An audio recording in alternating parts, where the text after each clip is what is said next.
Hallelujah. मुझे सुनने वाले हर एक को जल्द आने वाले यीशु मसीह के नाम में आप सभी को प्रेम भरा सलाम।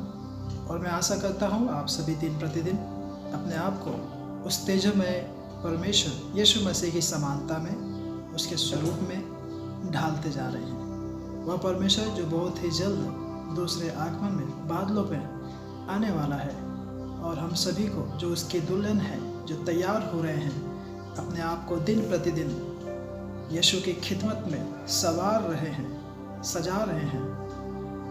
मैं विश्वास करता हूँ आप सभी उसमें और भी बढ़ते जा रहे हैं। तो होने पाए आइए हम आज के मनन के लिए उसमें जाने से पहले हम प्रार्थना करें, और ताकि परमेश्वर हम सभी को आशीषित करे, अनुग्रहित करे।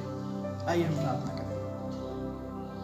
प्यारे स्वर्गीय पिता परमेश्वर प्रभु जी राजा, धन्यवाद इस सुंदर समय के लिए। यीशु मसीह राजा, हम तेरे नाम को ऊंचा उठाते हैं, तेरी स्तुति प्रशंसा हम करते हैं। परमेश्वर तू ही आदर और महिमा के योग्य प्रभु है। तेरे जैसा, तेरे समान, तेरे तुल्य और कोई भी नहीं परमेश्वर। प्यारे राजा, वचन जो स्वयं परमेश्वर है, प्यारे प्रभु जी, अभी जब हम वचन से कुछ पल तेरे चरणों में हम बिताते हैं, प्यारे राजा, तू हमसे बातचीत कर परमेश्वर, और हमारी नहीं तेरी इच्छा हमारे जीवन में पूरी होने पाए। पवित्र आत्मा, आगे के समय को तेरे हाथ हम देते हुए यह प्रार्थना यीशु के नाम से मांगता हूँ, आमीन। मेरे प्रिय, आज के मनन का भाग जो हमने लिया है वह मत्ती रचित सुसमाचार उसका 9वां अध्याय आयत 27 से लेकर 31 तक है। मत्ती रचित सुसमाचार 9वां अध्याय आयत 27 से लेकर 31। आइए इस अध्याय को, इस आयत को हम पढ़ें। जब यीशु वहां से आगे बढ़ा तो दो अंधे उसके पीछे यह पुकारते हुए चले, हे दाऊद की संतान, हम पर दया कर। जब वह घर में पहुंचा तो वे अंधे उसके पास आए, और यीशु ने उनसे कहा, क्या तुम्हें विश्वास है कि मैं यह कर सकता हूँ? उन्होंने उससे कहा, हाँ प्रभु। तब उसने उनकी आंखें छूकर कहा, तुम्हारे विश्वास के अनुसार तुम्हारे लिए हो। और उनकी आंखें खुल गई। यीशु ने उन्हें चिताकर कहा, सावधान, कोई यह इस बात को न जाने। पर उन्होंने निकलकर सारे नगर में उसका यश फैला दिया। आमीन। मेरे प्रियो, हम देखते हैं यह अध्याय, यह पुस्तक जो बहुत ही मानी जानी है, और इस अध्याय को, इस पुस्तक को सुसमाचार की पुस्तक कहा जाता है। सुसमाचार कहने का मतलब यह है कि एक व्यक्ति जो भूख से तड़प रहा है, उसके लिए सबसे बड़ा सुसमाचार रोटी है, और नाश होने वालों के लिए सबसे बड़ा सुसमाचार उद्धार है। तो इस सुसमाचार की पुस्तक में ये जो अंधे व्यक्ति हैं दो, उनके लिए सबसे बड़ा शुभ समाचार ये रहा उनके लिए दृष्टिदान, और परमेश्वर ने उन्हें दृष्टिदान दिया, और परमेश्वर की कृपा, अनुग्रह उनके ऊपर हुई। हम देखते हैं आयत 27 में कि ये जो दो व्यक्ति हैं वे यीशु मसीह को यीशु कहकर नहीं पुकारते, परंतु वे कहते हैं, हे दाऊद की संतान। यह एक प्रसिद्ध तरीका था जो यीशु मसीह को पुकारने का। क्यों? क्योंकि यह लिखा था कि मसीह वह दाऊद की संतान से होंगे, या फिर आने वाला मसीहा वह दाऊद की संतान से होंगे, या फिर यीशु दाऊद की वंशावली से होंगे। और हम यह देखते हैं कि हे दाऊद की संतान, या फिर यह दाऊद की संतान जो शब्द है, पहली बार इस मत्ती रचित सुसमाचार में इस्तेमाल किया गया, या फिर सबसे फर्स्ट टाइम मत्ती रचित सुसमाचार में इन दो व्यक्तियों ने यीशु मसीह को संबोधित करने के लिए पुकारा, उनका नाम लिया।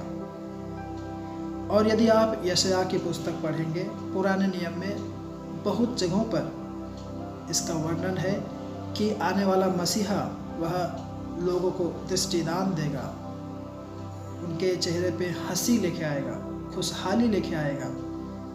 यशायाह की पुस्तक अध्याय 29 आयत 18 में आप उसे पढ़ सकते हैं। अब आयत 27 से 30 तक यदि आप नज़र घुमाएंगे तो आप वहाँ पर ऐसा देखेंगे कि यीशु मसीह ने अंधे व्यक्ति की याचना को सुनकर तुरंत उत्तर नहीं दिया। हाँ मेरे प्रियो, यीशु मसीह ने अंधे व्यक्ति की याचना को सुनकर तुरंत उत्तर नहीं दिया, परंतु वे इंतज़ार किए कि क्या उस अंधे व्यक्ति को विश्वास है। परंतु हर कोई नहीं जो यीशु मसीह में विश्वास करता है, परमेश्वर हर एक की मदद नहीं करते, परंतु वह जिसे वाकई में परमेश्वर की मदद की आवश्यकता है, जिसे वास्तव में परमेश्वर की सहायता की, परमेश्वर की मदद की आवश्यकता है, परमेश्वर उसकी जरूर मदद सहायता करते हैं। और उस व्यक्ति को संपूर्ण विश्वास होना चाहिए। शायद यीशु मसीह अपने मन में सोच रहे होंगे या विचार करते होंगे, क्योंकि उन्हें कुछ पल लगा उन व्यक्तियों को चंगाई देने में, क्योंकि रास्ते में ही थे। तभी ये दो व्यक्ति चिल्ला चिल्ला कर, हे दाऊद की संतान हम पर दया कर। परंतु परमेश्वर ने उन्हें कुछ पल, जब तक वे घर में नहीं पहुंच गए, वे अपने शरण स्थान में नहीं पहुंच गए, तब तक उन्होंने कुछ नहीं कहा। और फिर बार बार कहने के बाद जब वे देखे कि ये मेरे पीछे लगातार आ रहे हैं, शायद उन दो अंधे व्यक्तियों को बहुतों ने रोका भी होगा, परंतु वे रुके नहीं। शायद यीशु मसीह इसलिए भी किए होंगे ताकि इनका विश्वास और भी बढ़े और भी मजबूत हो जाए। तो मेरे प्रियो, ऐसे ही कई बार जब हम प्रार्थना करते हैं और हमें लगता है कि परमेश्वर जवाब देने में या फिर हमारा उत्तर देने में परमेश्वर बहुत धीमा है, या फिर परमेश्वर हमारी प्रार्थनाओं को नहीं सुन रहा है, तो मेरे प्रियो, उस वक्त आप यह समझिए कि परमेश्वर आपकी प्रार्थनाओं को सुना है, परंतु परमेश्वर आपको जांच रहे हैं, परमेश्वर आपको परख रहे हैं कि क्या आपका विश्वास मजबूत है या नहीं। जिस रीति से परमेश्वर ने इन दो अंधे व्यक्तियों को परखा, तो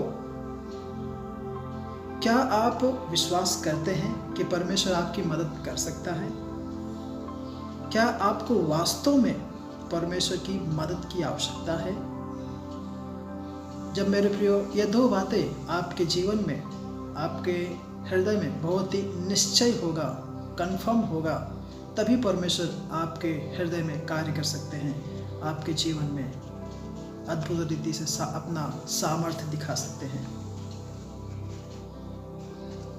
ऐसे ही हम देखते हैं यहाँ पर कई बार लोगों के द्वारा बार बार नकारने के बाद भी ये दो व्यक्ति, अंधे व्यक्ति, जहाँ पर यीशु मसीह जिस घर में थे उस घर में गए। वे जानते थे कि यीशु उन्हें चंगा कर सकता है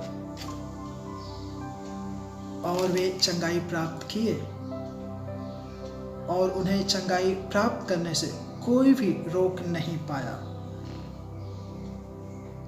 और इसी को कहते हैं विश्वास के द्वारा कार्य पूरा हुआ, या फिर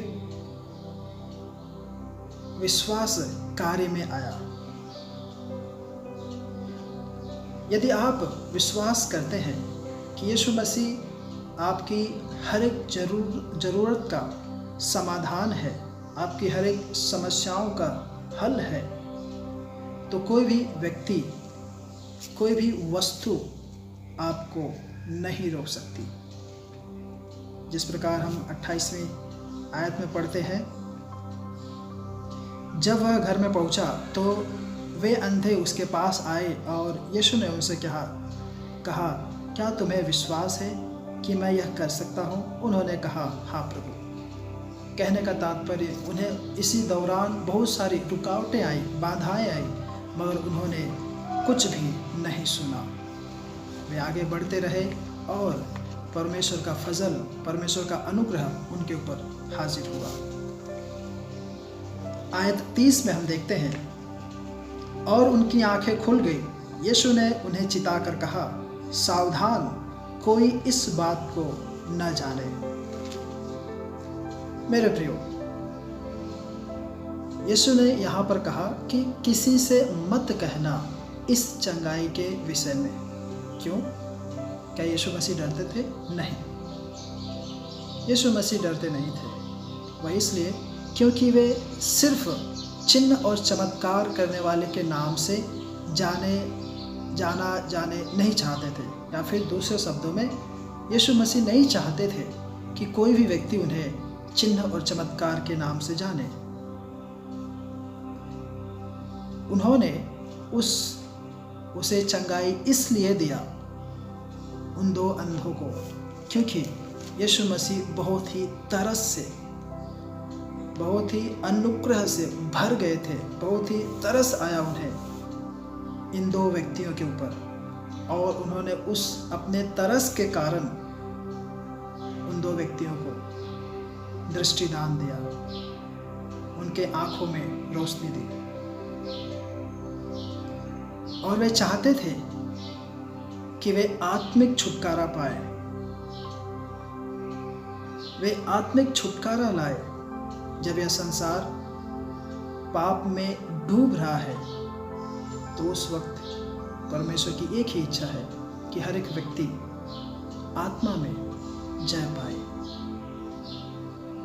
तो मेरे प्रियो, इस पाप में डूबते संसार में जब हम में से हर एक लोग, बहुत सारे लोग उसमें डूब रहे हैं, गोता लगा रहे हैं, तो जिस प्रकार से परमेश्वर का अनुग्रह हम पर हाजिर हुआ, आइए वही अनुग्रह औरों के ऊपर भी हाजिर होने पाए, और यीशु मसीह को हर एक व्यक्ति चखने पाए, जानने पाए, ताकि परमेश्वर हर एक के जीवन में अद्भुत और सारी रीति से कार्य करे, जिस प्रकार से परमेश्वर ने इन दो अंधे व्यक्तियों के जीवन में कार्य किया।